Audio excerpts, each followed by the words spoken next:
For centuries, the narrative of the British Empire was framed as a civilizing mission.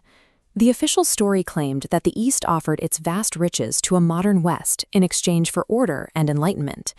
In reality, this was a systemic corporate extraction that funneled trillions in wealth toward London, using an entire subcontinent to bankroll the British Industrial Revolution. Before the British arrived, India was a global textile superpower. Its economy was built on a decentralized network of village republics, self-sufficient communities that maintained their own irrigation, roads, and local governance for centuries. To capture this massive wealth, Britain didn't deploy an invading army.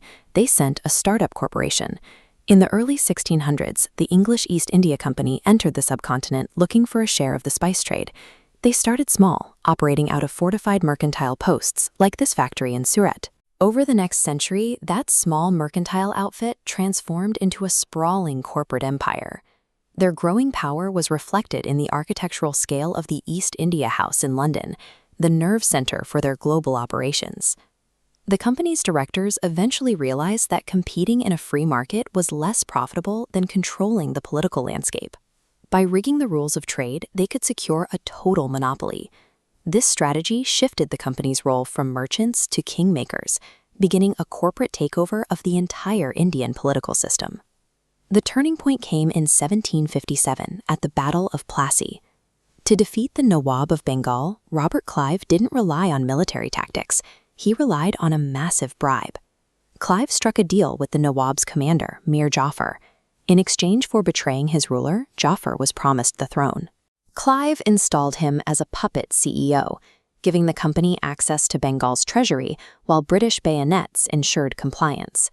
This victory demonstrated that buying a country from the inside was more effective and far cheaper than conquering it from the outside. The company accelerated its expansion through the subsidiary alliance. They forced Indian rulers to pay for the British troops occupying their land, supposedly in exchange for protection. This shifted the entire cost of the colonial military onto the subjugated people, allowing the British to control vast territories at virtually no expense to themselves. They also deployed the doctrine of lapse, a legal trap where the company seized any princely state if its ruler died without a natural male heir, disregarding centuries of local adoption traditions.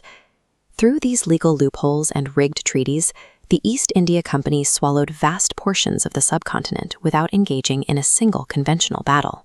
Once in power, the British dismantled local village governance and customary laws.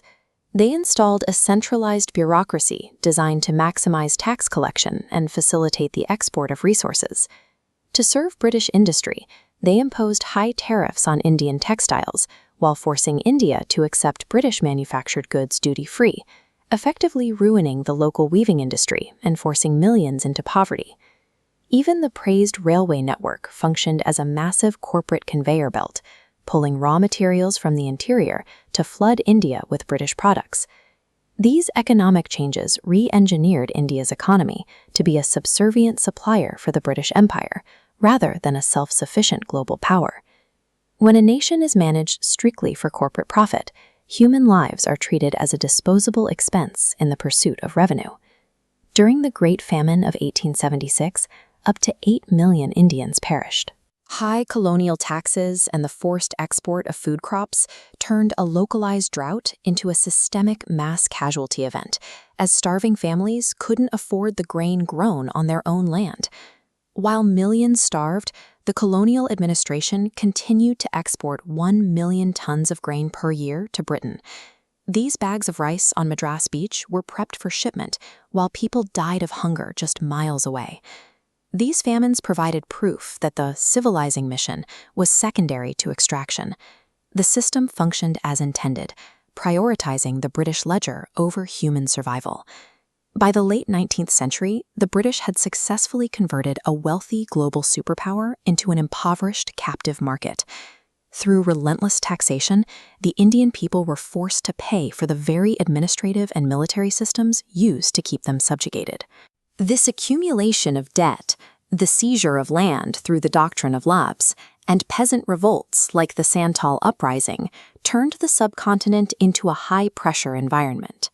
By the mid-1800s, these localized tensions were merging into an inevitable, widespread rebellion. Centuries of documented records reveal a sophisticated system of global extortion.